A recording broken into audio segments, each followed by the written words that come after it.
මම දැවිල්ලා ඉන්න බදුල්ලට ඇල්ල පැත්තට පොඩි ප්‍රොජෙක්ට් එකක් කරන්නේ. ඒ වීඩියෝස් ළඟදී අවුට් වෙනවා. ඒකත් එක්කම මේ ඔබ බදුල්ල පැත්තේ අවට ඉන්නවනම් මාව හම්බෙන්න අවස්ථාවක් තියෙනවා. මම දැන් ඩිස්ක්‍රිප්ෂන් එකේ දාන්න මම ඉන්න හොටෙල් එක සහ ඩීටේල්ස් ඔයගොල්ලන්ට ඇවිල්ලා මාව හම්බෙන්න පුළුවන්. ඊට අමතරව දැනුම අවබෝධය එකතු කරන සටහන් වගේකුත් මේ වීඩියෝ එකත් එක්ක මම ඔයගොල්ලන්ට ෂෙයා කරනවා. ඒ නිසා ඔබ බදුල්ල බණ්ඩාරවල අවට පැත්තේ ඉන්නවනම් ඇවිල්ලා මාව පර්සනලි හම්බෙලා ඔයගොල්ලන්ගේ ප්‍රශ්න ගැටලු එහෙමත් නැත්නම් මෙන්ටරින් කෝචින් ෆ්‍රී ලබා ගන්න පුළුවන්. මම මේ හොටෙල් එකේ ඉන්නවා. ඒ නිසා දැන් වීඩියෝ එකට යන්න. මේක තමයි හොටෙල් ලොබි එක. ඒ නිසා ලොබි එකේ මම මීටින්ස් වගේක් පවත්වනවා. ඔයගොල්ලන්ට ඇවිල්ලා මාව මුණ ගැහෙන්න අවස්ථාව ෆ්‍රී ලබා දීලා තියෙනවා. දවස් 3ක් මම ඉන්නවා. ඇවිල්ලා මාව හම්බෙන්න. මම කතා කරනවා 5 benefits of networking. ඔන්න දෙන gift එක. networking කියන්නේ අනික් business සහ ඔගේ network එක වැඩි දියුණු කරගන්නකොට ඔයගොල්ලන්ට ලැබෙන benefits පහක් ගැන. Number 1 benefit is access to new information. ඔබ දන්නේ නැති information වලට ඔබට access ලබා ගන්න පුළුවන්. කියන ඔබට ලැබෙන information වලට අමතරව අනිත් පුද්ගලයන් අසුර කිරීමේ අලුත් ideas සහ knowledge. for example ඔබ advertising agency එකක් open කරන්න යනවා නම් advertising සම්බන්ධ කෙනෙක් හම්බවලා කතා බහ කරොත් ඒ ගැන අවබෝධයක් ගන්න පුළුවන්. දේශපාලන පැත්තෙන් එහෙමයි. construction නම් එහෙමයි. එතකොට tourism පැත්තෙන් නම් එහෙමයි. So that's number 1. Number 2, gain different perspective. What is different perspective කියලා කියන්නේ? With regard to identifying 6 and 9, 69 theory කියලා plus දැන් බලන්න 6 එක 6 ඉලක්කම වාගේ පැත්තෙන් බලනකොට 6 කියලා පේනවා. හැබැයි if we turn it upside down වාගේ එහා පැත්තෙන් කියනකොට 6 එක පේන්නේ 9 විදියට. ඒ නිසා different perspective තමයි ඒකේ තව networking opportunity එක. for example අපි හිතමු යම්කිසි විහක් දිහා බලන business idea එකක් දිහා අලුතින් ව්‍යාපාරයක් පටන් ගන්න. අපි හිතමු මැනික් business එකක් කරන්න පටන් ගන්න. එතකොට දැන් මේකේ හොඳ පැත්ත විතරක් ඔයාලට පේනවා ඇති. හැබැයි ඒකේ තියෙන risk එක, time එක සහ අනිකුත් risk factors ඔයාලට පේන්නේ නැතුව ඇති.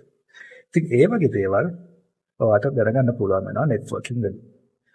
Number 3 advantage is building long lasting relationships.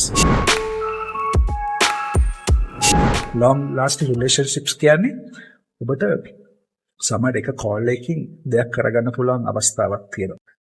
දැන් මගේ මිත්‍රෙක් ඉන්නවා එයාගේ වැඩේම networking හද යනවා විශේෂයෙන් පොලිසිය අයත් එක්ක.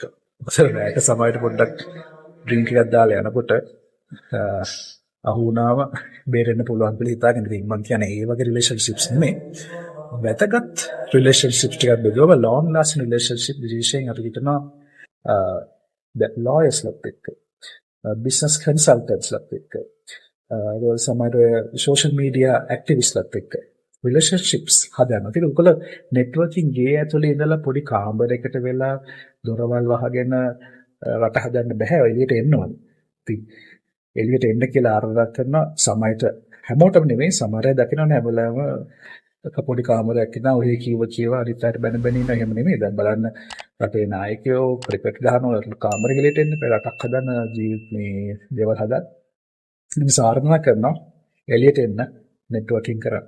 Next advantage of networking is finding investors to your business. ඔබ networking කරනවා නම් ඊළඟ advantage තමයි යම්කිසි තැනකට ගිහලා network හදලා investors ලා හොයාගන්න පුළුවන්.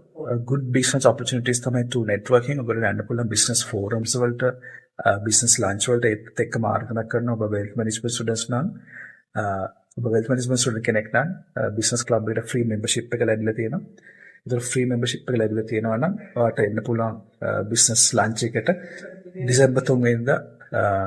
ඒකේ details වල description එකේ තියෙනවා. සහ ඔයගොල්ලෝගේ MasterMind business club members ලගේ board members ට කතා කරලා විශ්ල දැනගන්න පුළුවන් networking event එකට join වෙන්නේ කොහොමද කියලා.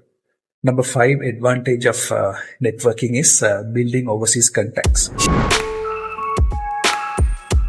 Your network is your net worth කියලා කතාවක් තියෙනවා.